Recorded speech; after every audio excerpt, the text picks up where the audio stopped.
अस्सलामुअलैकुम। Alpha series की video number 20 जिसमें हम बात करने वाले हैं फिजिक्स क्लास सेकेंड ईयर के चैप्टर नंबर 20 न्यूक्लियर फिजिक्स। इसी चैप्टर के एक्सरसाइज के जो एमसीक्यूज हैं उनको वन बाय वन सॉल्व करते हैं। सो एमसीक्यूज नंबर 1 है, one unified mass scale is equal to. One unified mass scale जो है वो किस चीज के बराबर है? तो देखिए, यूनिफाइड मास यूनिट जो है ये हमारे पास स्टैंडर्ड यूनिट है मास की।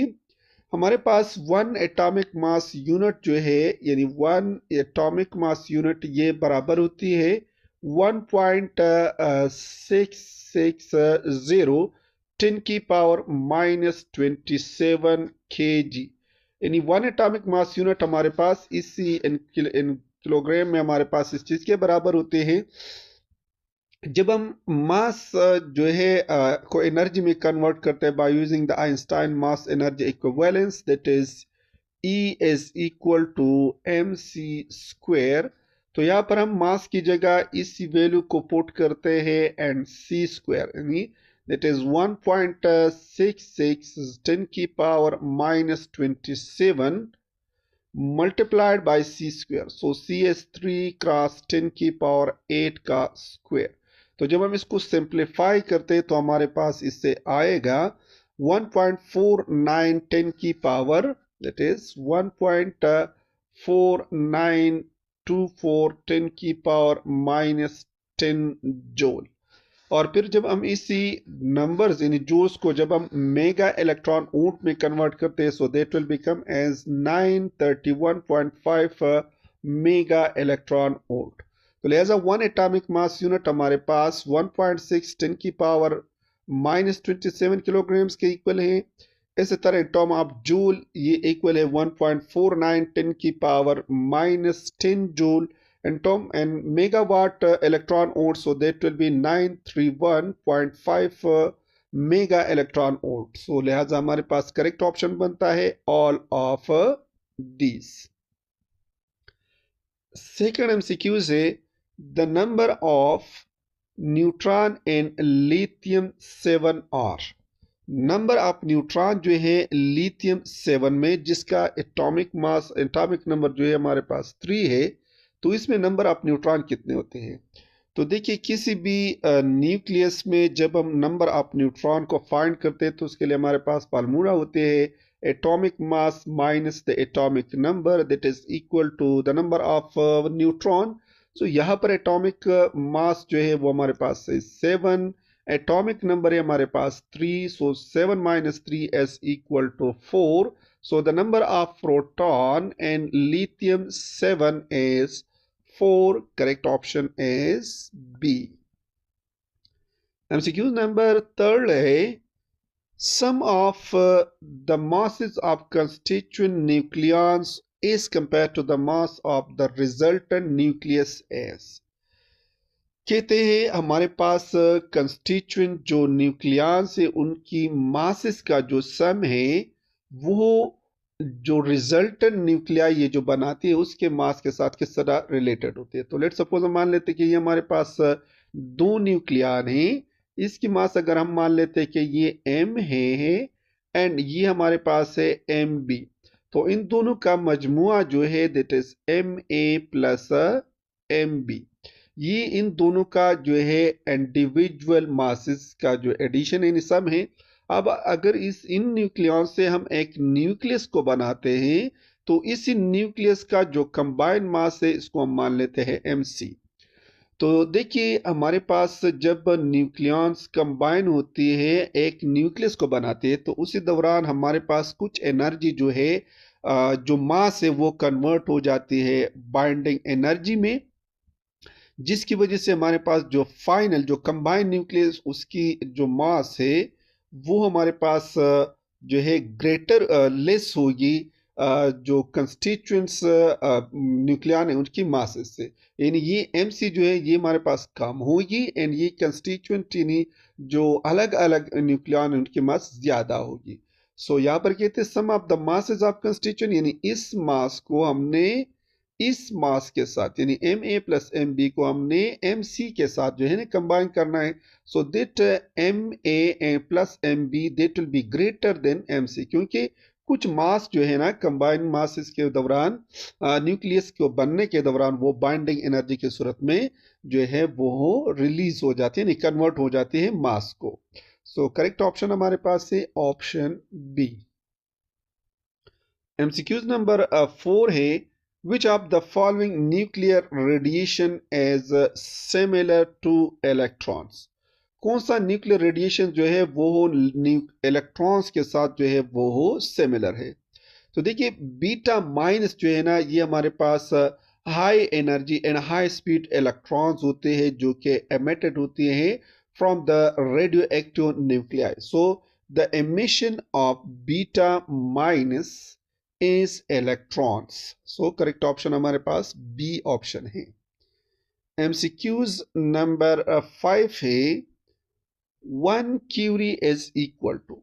ए क्यूरी कितनी जो है किस चीज के बराबर होती है। तो देखिए क्यूरी हमारे पास एक नॉन एसआई यूनिट है रेडियो एक्टिविटी की। Curie is the non SI unit of radioactivity which is defined as, जिसको हम इस तरह डिफाइन करते हैं, that is 3.7 क्रॉस 10 की पावर 10 डीके पर सेकंड। यानी इतनी डीके जो है पर सेकंड जब हो जाती है तो उसको हम कहते हैं क्यूरी, जो कि फर्दर हमारे पास इक्वल होती है, यानी this number is further equal to 3.70 10 की पावर 10 बैक्टरल। सो 1 क्यूरी हमारे पास इक्वल होती है 3.7 10 की पावर 10 बैक्टरल की। Option A is the correct option. MCQs number 6 है half life of iodine 131 as 8.0 days and its weight is 20 milligram. After 4 half lives the amount left undecayed will be। Iodine 131 की जो half life है वो हमारे पास है 8.02 days. इसकी wait जो ओरिजिनल जो वेट है वो हमारे पास है 20 मिलीग्राम। इस पर जब 4 हाफ लाइफ टाइम का जो टाइम है वो गुजर जाता है तो कौन सा कितना अमाउंट हमारे पास वो अनडिके रहता है। तो देखिए जब हमारे पास 20 मिलीग्राम इस पर फर्स्ट हाफ लाइफ गुजर जाती है तो इससे बच जाएगा 10 मिलीग्राम, ये हमारे पास फर्स्ट हाफ लाइफ में। सेकंड हाफ लाइफ में 10 मिलीग्राम से जो है ये हाफ हो जाएगा, so that will be 5 milligram, ये हमारे पास सेकंड हाफ लाइफ में। थर्ड हाफ लाइफ में 5 मिलीग्राम जो है 5 milligram that will reduce to 2.5 milligram, ये हमारे पास थर्ड हाफ लाइफ में। अब फोर्थ हाफ लाइफ में 2.5 मिलीग्राम जो है ये फर्दर जो है हाफ हो जाएगा फोर्थ हाफ लाइफ में, so that will become as 1.25 milligram. तो आयोडीन 131 की 20 मिलीग्राम अमाउंट्स पर जब 4 हाफ लाइफ का टाइम गुजर जाता है तो उससे 1.25 मिलीग्राम जो है अमाउंट वो हमारे पास अनडिके रह जाता है। Option C is the correct option. MCQs number 7 है the unit of decay constant a lambda s. Decay constant की यूनिट कौन सी है। तो देखिए डिके कांस्टेंट जो है ये हमारे पास probability of the decay per unit time को रिप्रेजेंट कर रही है। डिके कांस्टेंट हमारे पास क्या रिप्रेजेंट करते हैं, this represent probability that is decay पर सेकंड ऑफ टाइम। तो यहां पर आते हैं पर सेकंड, सो लिहाजा लेमडा की यानी डिके कांस्टेंट की यूनिट हमारे पास है per second. Option D is the correct option. MCQs number 8 है in fission of uranium 235 neutron used have energies of about। Fissioning of uranium 235 में जो न्यूट्रॉन्स यूज्ड होती है उसकी एनर्जी कितनी होती है। तो यूरेनियम 235 जो है ना ये हमारे पास जो फिशन है ये इसकी जो फिशन है ये हमारे पास मोस्ट इफेक्टिव होती है जिसको हम स्ट्रक्ट आउट यानी इसकी जो फिशन है इसको हम करते हैं by the use of thermal slow neutron. Room temperature पर इस लो न्यूट्रॉन की जो एवरेज काइनेटिक एनर्जी होती है वो हमारे पास बराबर होते हैं 0.025 इलेक्ट्रॉन वोल्ट की रूम टेम्परेचर पर। सो करेक्ट ऑप्शन हमारे पास है ऑप्शन डी। एमसीक्यूज नंबर 9 है the nucleus that result from the reaction neutron that strike on oxygen nuclei and that gives us an anonymous nuclei with the emission of deuterium S। तो देखिए किसी भी nuclear reaction में हमारे पास to laws जो है वो कंजर्व होना चाहिए। एक हमारे पास है मास नंबर और दूसरा हमारे पास होते हैं चार्ज नंबर।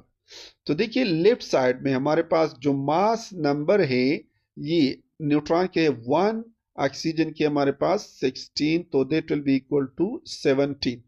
इस तरह चार्ज जो है चार्ज नंबर हमारे पास लेफ्ट साइड में 0 + 8 दैट बिकम्स इज 8। तो इतना नंबर हमारे पास राइट साइड में भी होना चाहिए। तो राइट साइड में हमारे पास जो एटॉमिक मास है वो है 2, so that will be 17 minus 2 जो है that will gives us a 15। यानी एक ऐसी न्यूक्लियाई जिसकी एटॉमिक मास जो है वो है 15 हो तो इस वो यहां पर आएगी। इस तरह जिसकी चार्ज नंबर 8 है तो इस साइड में हमारे पास जो है एक चार्ज नंबर 1 है, so that will be 1 this is 8 minus 1 is equal to 7। यानी हमारे पास यहाँ पर जो है एक ऐसी न्यूक्लियाई होनी चाहिए जिसकी एटॉमिक मास जो है वो 15 हो और जो चार्ज नंबर है वो हमारे पास 17 हो। सो करेक्ट ऑप्शन हमारे पास ऑप्शन डी है, that is nitrogen. MCQs number 10 हमारे पास कुछ ऐसे तरह है कि the resulting nucleus and the reaction neutron strike and barium that emit in gamma emission with an unknown nuclei. तो ये अननोन न्यूक्लियाई हमारे पास कौन से होगी? तो ये हमारे पास सैंपल है। यहाँ पर भी हम कंजर्वेशन ऑफ मासेस जो है न्यूक्लियन से और कंजर्वेशन ऑफ मास जो है उसको अप्लाई करते हैं। तो यहाँ पर हमारे पास एक है 1 न्यूट्रॉन का और बेरियम का जो है 137। लेफ्ट साइड पर भी हमारे पास इतनी नंबर होनी चाहिए। सो 1 + 1 137 दैट गिव्स अस 138। और जो चार्ज नंबर है यहाँ पर न्यूट्रॉन का चार्ज नंबर है 0, बेरियम का है 56, सो दैट विल गिव्स अस 56।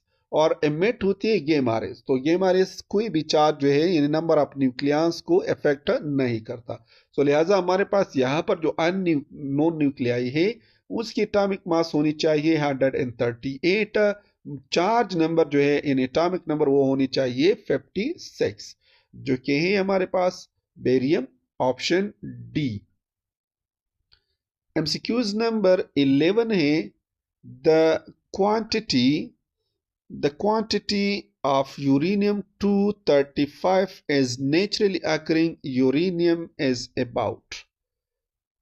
ये जो यूरेनियम 235 जो है इसकी जो क्वांटिटी नेचुरली जो है वो हमारे पास होती है वो जो है ये स्मॉल अमाउंट में होती है 235। और इसकी जो परसेंटेज है ओवरऑल ऑफ यूरेनियम 238 इसके जितनी भी आइसोटोप्स है वो तो उसकी बनिस्बत यूरेनियम 235 ही हमारे पास रेयरली अकर होती है naturally, and this amount is 0.7% of the other isotopes of uranium। MCQs number 12 है an liquid metal fast breeder reactor the type of uranium used is। Uranium liquid metal fast breeder detectors जो हैं ये हमारे पास जो है एक ऐसा रिएक्टर है जो कि डिजाइन क्या है to convert the non fissable uranium 238। जो 238 हमारे पास यूरेनियम जो कि नॉन फिशनेबल है इसको फिशनेबल बनाने के लिए इसको हम बनाते हैं बाय प्लूटोनियम 239 को। And this become as uranium 238 जो कि नॉन फिशनेबल होते हैं, इसको जब हम फिशनेबल बनाते हैं तो इसको हम कन्वर्ट करते हैं प्लूटोनियम 239 को। तो हमारे पास जो यूरेनियम है वो यहाँ पर यूज्ड होगी, दैट विल बी यूरेनियम 238। तो इनके क्योंकि जो मेटल जो लिक्विड मेटल फास्ट ब्रेडर है इसको 238 जो यूरेनियम है जो कि नॉन फिशनेबल होती है इसको हमने फिशनेबल बनाना होता है। सो लिहाजा करेक्ट ऑप्शन हमारे पास ऑप्शन सी है। एमसीक्यूज नंबर 13 है nuclear force exist between. Nuclear force कौन सी चीज जो कौन से पार्टिकल के बीच जो है वो एग्जिस्ट होती है। तो मेजान थ्योरी के मुताबिक जो स्ट्रांग न्यूक्लियर फोर्स है जो न्यूक्लियस को बाइंड करती है ये हमारे पास मीडिएट होते हैं by the exchange of particle जिसको हम पायोन्स कहते हैं। सो न्यूक्लियर रिएक्शंस जो न्यूक्लियर फोर्स जो है ये एग्जिस्ट होते हैं in the form of pion. Last MCQ MCQ number 14 है हमारे पास which of the following is boson. कौन सा जो है हमारे पास बोसॉन है। तो बोसॉन हमारे पास फोर्स कैरिंग पार्टिकल होते हैं जिसकी जो स्पिन है वो एंटीजर्स होते हैं, और फोटॉन जो है ये हमारे पास गेज बोसॉन होते हैं एंड होते हैं फॉर द इलेक्ट्रोमैग्नेटिक फोर्स, यानी जो इलेक्ट्रोमैग्नेटिक फोर्स होते हैं ये मीडिएट होते हैं due to photon. So boson हमारे पास जो है ये फोटॉन होती है। Option C is the correct option. MCQs number 15 है जो कि लास्ट एमसीक्यूज है the hadron form by combination of quarks and anti quark pairs are called. वो हाड्रॉन जो हमारे पास क्वार्क्स एंड एंटी क्वार्क के पेयर से जो है बनती है उसको हम क्या कहते हैं।